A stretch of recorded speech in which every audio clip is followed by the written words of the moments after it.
Hi friends, ഇന്ന് ഞാൻ വന്നിട്ടുള്ളത് വേഗത്തിൽ തന്നെ തയ്യാറാക്കിയെടുക്കാൻ പറ്റിയ ഒരു കുക്കിയുടെ റെസിപ്പി ആയിട്ടാണ്. ഇതിന് വെറും 3 ചേരുവകൾ മാത്രം മതി. കോക്കനട്ടിന്റെ നല്ല ഫ്ലേവർ ഉള്ള ഒരു കുക്കിയാണ്. അതുപോലെ ഇതിൽ മൈദ, ബേക്കിംഗ് പൗഡറോ വീറ്റ് ഫ്ലോറോ ഒന്നും യൂസ് ചെയ്തിട്ടില്ല. വേഗത്തിൽ നമുക്ക് ഉണ്ടാക്കിയെടുക്കാൻ പറ്റും. ഇത് ഞാൻ ഓവനിലാണ് ചെയ്തിട്ടുള്ളത്. ഓവൻ ഇല്ലാതെ വേണമെങ്കിലും ചെയ്തെടുക്കാവുന്നതാണ്. അപ്പോൾ ഹംലൂസ് കിച്ചൺ ആദ്യമായിട്ട് ആരെങ്കിലും കാണുന്നുണ്ടെങ്കിൽ ഒന്ന് സബ്സ്ക്രൈബ് ചെയ്തേക്കണേ. എന്നിട്ട് റൈറ്റ് സൈഡിൽ കാണുന്ന ബെല്ലൈക്കണോട് പ്രസ് ചെയ്ത് ഓൾ എന്നുള്ള ഓപ്ഷനും സെലക്ട് ചെയ്യാനും മറക്കല്ലേ.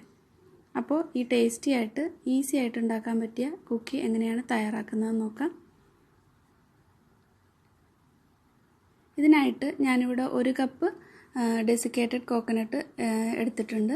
ഇത് കോക്കനട്ട് പൗഡർ എന്ന് പറഞ്ഞിട്ടും വാങ്ങാൻ കിട്ടും. ഞാൻ 250 ml കപ്പിലാണ് അളന്നിട്ടുള്ളത്. ഇതിലേക്ക് ഇനി പഞ്ചസാരയാണ് ചേർക്കുന്നത്.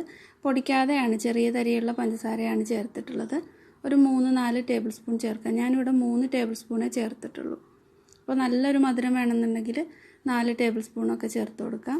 ഇതിലേക്ക് തേങ്ങാപ്പാലാണ് ചേർത്തിട്ടുള്ളത്. ഞാൻ എടുത്തിട്ടുള്ളത് കോക്കനട്ടിൻ്റെ ആ ഒരു തേങ്ങാപ്പാലിൻ്റെ പൊടി കലക്കിയിട്ടുള്ളതാണ്. ഒരു 1/4 കപ്പ് ആദ്യം ഒഴിച്ചു കൊടുത്തിട്ടുണ്ട്. ഇനി ഒരു 2 ടേബിൾ സ്പൂണും കൂടെ ഒഴിച്ചു കൊടുക്കാം.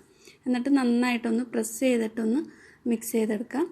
ഇതുപോലെ ഒരു സ്പാച്ചില ഉപയോഗിച്ചിട്ട് നന്നായിട്ടൊന്ന് പ്രസ് ചെയ്ത് ഒന്ന് മിക്സ് ചെയ്തെടുക്കാം. അല്ലെങ്കിൽ കൈ കൊണ്ട് തന്നെ ഒന്ന് മിക്സ് ആക്കി എടുത്താൽ മതി. ഈ കോക്കനട്ടിൻ്റെ പൗഡർ നന്നായിട്ടൊന്ന് നനഞ്ഞ് കിട്ടണം. അപ്പോൾ 1/4 കപ്പും 2 ടേബിൾ സ്പൂണും പാലാണ് ചേർക്കുന്നത്. അപ്പോൾ നന്നായിട്ടൊന്ന് നനഞ്ഞിട്ടില്ലെങ്കിൽ നമ്മൾ കയ്യിലെടുത്തൊന്ന് നന്നായിട്ടൊന്ന് ഒരു ബോളിൻ്റെ പോലെ ഉരുട്ടിയെടുക്കാൻ പറ്റണം. അപ്പോൾ അങ്ങനെ ആയിട്ടില്ലെങ്കിൽ 1 ടേബിൾ സ്പൂണൊക്കെ തേങ്ങാപ്പാൽ കൂടി ചേർത്ത് കൊടുക്കാം. ഇത് ബേക്ക് ചെയ്യാനുള്ള പാനിലേക്ക് ഇതുപോലെ ഒന്ന് കൈകൊണ്ട് വെറുതെ ഒന്ന് പ്രസ് ചെയ്താൽ മതി. ഒരുപാട് ഷേപ്പൊന്നും ആക്കേണ്ട ആവശ്യമില്ല. ഇനി ഇത് ബേക്ക് ചെയ്യാം. ഞാനിവിടെ ഓവൻ 180 ഡിഗ്രിയിൽ പ്രീഹീറ്റ് ചെയ്തെടുത്തിട്ടുണ്ട്.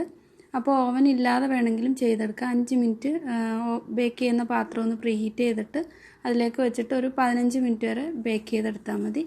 ഓവനിൽ ഞാനൊരു 12 മിനിറ്റാണ് കൊടുത്തിട്ടുള്ളത്. 180 ഡിഗ്രിയിൽ തന്നെ ഒരു 12 മിനിറ്റ് സെറ്റ് ചെയ്യാം. ഇപ്പോൾ ഇത് ബേക്കായിട്ടുണ്ട്. പുറം ഭാഗമൊക്കെ ഒരു ബ്രൗൺ കളറായി വന്നിട്ടുണ്ട്. നന്നായിട്ട് തന്നെ ബേക്കായിട്ടുണ്ട്. അപ്പോൾ കുറച്ചൊന്ന് ചൂട് പോയി കഴിയുമ്പോൾ നല്ല ക്രിസ്പി ആയിട്ട് തന്നെ, പുറമൊക്കെ നല്ല ക്രിസ്പി ആയിട്ട് ഉള്ളിൽ നല്ലപോലെ കുക്കായിട്ട് തന്നെ വന്നിട്ടുണ്ടാവും. അപ്പോൾ നമ്മൾ ചൂടോടെ തന്നെ എടുക്കുമ്പോൾ അത്ര ക്രിസ്പി ആയിട്ട് തോന്നില്ല. തണുത്ത് കഴിയുമ്പോൾ നല്ല ക്രിസ്പി ആയിട്ട് തന്നെ കിട്ടും. അപ്പോൾ ഈസി ആയിട്ടുള്ള കുക്കി, കോക്കനട്ട് കുക്കി എല്ലാവരും ട്രൈ ചെയ്ത് നോക്കുക. വളരെ വേഗത്തിൽ വെറും 3 ഇൻഗ്രീഡിയൻസ് വെച്ചിട്ട് വേഗത്തിൽ തന്നെ തയ്യാറാക്കി എടുക്കാൻ പറ്റും.